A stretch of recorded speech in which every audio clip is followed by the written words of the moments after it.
O I7 International Center de Emergência Técnicas, ou Centro Internacional de Técnicas de Emergência, desenvolveu o método SAVER, quer dizer, a aproximação sistematizada para o salvamento de vítimas de encarceramento.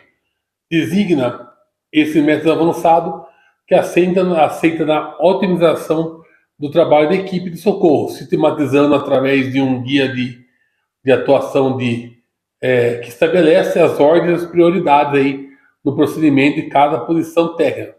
Luciano Tromini, técnico de enfermagem, pós-graduado em APH Emergência, socorrista rodoviário, e vem que o assunto hoje é SAVER.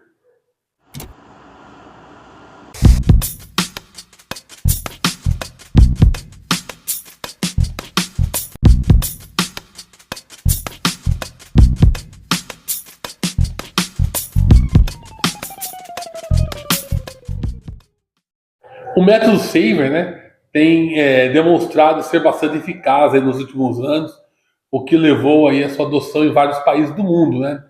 Esta internacionalização proporcionou a aplicação do método em realidades e situações diferentes, e foi um fator que aumentou ainda mais as principais valias do I7. Ele é composto basicamente por 7 etapas. A primeira etapa é o reconhecimento da ocorrência. Essa etapa de reconhecimento já começa lá na central das comunicações, né? No caso nós de rodovia, CCO, né? Centro de Controle Operacional, obtendo aí o maior número de informações possível, através das ligações recebidas, imagens de câmera, informações de outras unidades da concessionária no local, né? Assim como de outras equipes de resgate que já possam estar pelo local. E essas informações são passadas às equipes de resgate que vai chegar até o local.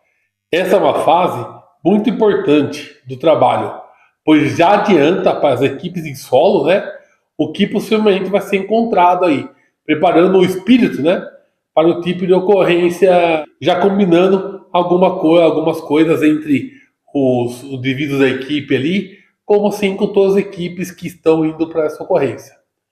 Então, chegando à cena, né, as equipes devem observar o melhor local para a parada das viaturas, né, estacionamento defensivo, sempre observando a regra, né, que em cada acidente que não esteja produto químico, de 10 a 20 metros do local, parado em 45 graus, né, parado em 45 graus, volante sempre distendido aí para proteção, né, da equipe, assim como todas as luzes acesas aí para melhorar a visibilidade até a correta colocação da sinalização de emergência. Bom, nessa fase aqui já usamos a nossa visão de para-brisa, né?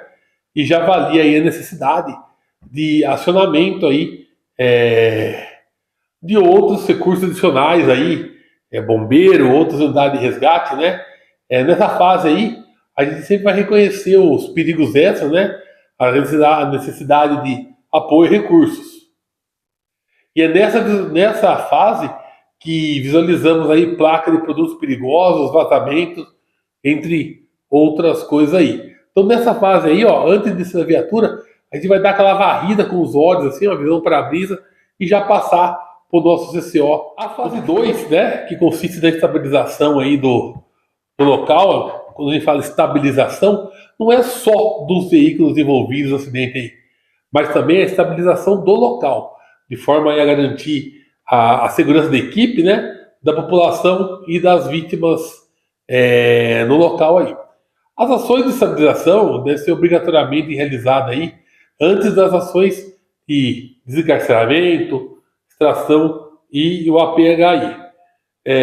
Inclui-se nessa segunda fase aqui o isolamento da área, né, a retirada dos populares, dos curiosos do local, né, o acionamento das empresas de elétrica, gás, né, ou acionamento das empresas de produtos perigosos, né, assim como a montagem aí da linha de pressurizado, né, de ataque pressurizado, no caso de unidades que têm esse tipo de equipamento, ou a colocação também dos extintores de incêndio aí em pontos estratégicos, né?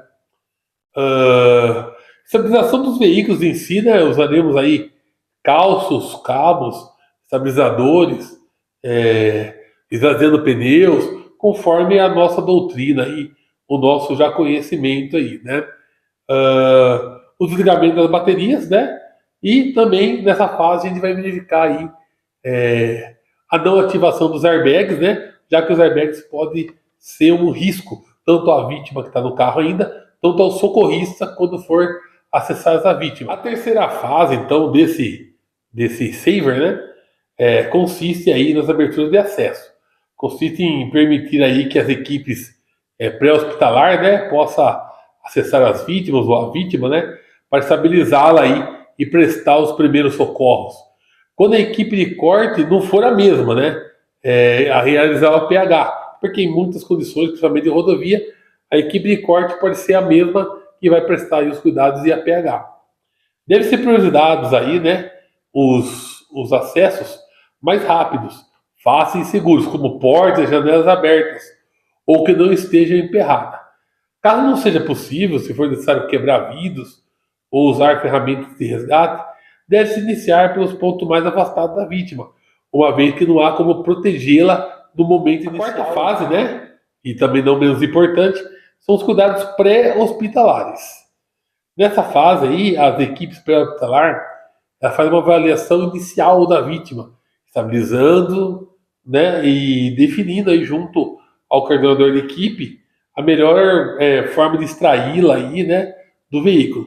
Falando de APH rodoviário, em muitos casos aí, quem coordena os trabalhos está na ponta da lança, né? É uma das pessoas que estão realizando os acessos, que está com a ferramenta em mãos. Mas nem por isso ela não deve prestar atenção nas ideias e das avaliações que podem surgir de outros membros da equipe à sua volta, como os seus próprios parceiros, assim como de outros parceiros, bombeiros, SAMU, que possam chegar no local. De forma geral, ocorre em paralelo a retirar essa vítima, que é a nossa próxima fase aí, a criação de espaço. O objetivo dessa etapa aí é sempre criar espaço para permitir os cuidados pré-hospitalares da vítima e extraí-las sem movimentos desnecessários. Note que existem 3 tipos de encarceramento. O encarceramento mecânico, né? Situação em que a equipe de resgate pré-hospitalar não consegue retirar a vítima do veículo devido unicamente à deformação causada pelo acidente. Ou que a vítima, né, mesmo sem lesões, não consegue sair por próprios meios. Um exemplo, a porta amassada, né, que não abre sem a ação do desencarcerador. Outro tipo de encarceramento é o físico 1, né, que é a situação em que a vítima apresenta lesões que requerem a criação de espaço adicional para poder executar os cuidados pré-hospitalar aí e a extração do veículo. Um exemplo, né, é o painel, por exemplo, prendendo as pernas dessa vítima aí numa colisão frontal, né. E o terceiro tipo de desencarceramento aí também, né, encarceramento, é o tipo físico tipo 2, situação em que a vítima aí apresenta lesões devido à estrutura do veículo estar em contato ou terem penetrado em seu corpo. Por exemplo, aí uma vítima com a barra de direção perfurando o seu tórax ou o seu abdômen, né? Essa criação de espaço, né, é feita com o uso de ferramentas hidráulicas, elétricas, pneumáticas, né, ou até manuais aí, como ferramentas de afastamento, de corte, as combinadas, né, os cilindros telescópicos aí, serra-sabre, macacos, né, almofadas pneumáticas, as próprias hooligans, né, entre outros equipamentos aí que cada unidade de resgate pode ter. Dependendo do procedimento aí, como afastamento, elevação do painel, a estabilização deve ser progressiva. A cada espaço conquistado deve calçá-lo, com calços de madeira ou com outro equipamento, né, que a viatura pode ter, e segurá-lo aí para garantir que não retorne à posição original, né, e assim não venha a agredir essa vítima de alguma forma. Então, consiste aí na remoção das vítimas de dentro do veículo, né, deve ser coordenada pela equipe pré-hospitalar, né, garantindo um menor número de movimentos e mantendo aí a vítima o mais estabilizada possível. As opções de extração dependem da condição da vítima, tempo de resgate e principalmente dos riscos que a cena traz a toda a equipe e a vítima. A extração controlada ela é executada aí, quando as condições clínicas da vítima é, permitem tempo para executar as etapas do método. A extração imediata ocorre, né, quando o estado da vítima piora drasticamente, por exemplo, um PCR, ou quando o risco da cena se eleva, uma explosão, um risco de submermissão, uma atmosfera tóxica, o início de incêndio, ou algo nesse sentido. A fase 7, né, eu acho que talvez seja a mais importante das fases, né, é a avaliação e o treino no dia a dia. Nada é perfeito. Estamos sujeitos aí a erro, né, durante a ocorrência. Devemos, portanto, aí avaliar o que foi feito corretamente e o que pode melhorar aí, né? Fazendo um briefing, né? Fazendo um briefing aí e o feedback ainda durante a ocorrência ali, ou do retorno das equipes, né, para a base, para na próxima ocorrência a gente estar mais alinhada com algumas coisas aí. Essa avaliação aí que nós fazemos entre nossos companheiros da nossa viatura, ela não pode dispensar outra, que vai ser realizada ali na base, né, com toda a equipe, a título de aprendizado e aprimoramento, né? A dúvida de uns naquele momento pode ser a dúvida de outros que ainda não passaram por tal situação. Se houver necessidade aí, deve-se planejar e executar um treinamento multidisciplinar aí, com as equipes aí de resgate, de inspeção, guincho, pipa, o que mais a concessionária tiver, né? Mesmo que tenha dado tudo certo, pode usar a ocorrência como treinamento das demais equipes aí, né? E como dicas finais aí, ó, eu sempre falo, remova as ferragens da vítima e não as vítimas da ferragem, tá? E a extração imediata da vítima, com pouca técnica, é sempre a última solução, quando não tem mais o que ser feito naquele momento ali, tá? E acima de tudo, né, mantenha a unidade e a humildade. Decidir junto ali é sempre melhor que decidir sozinho.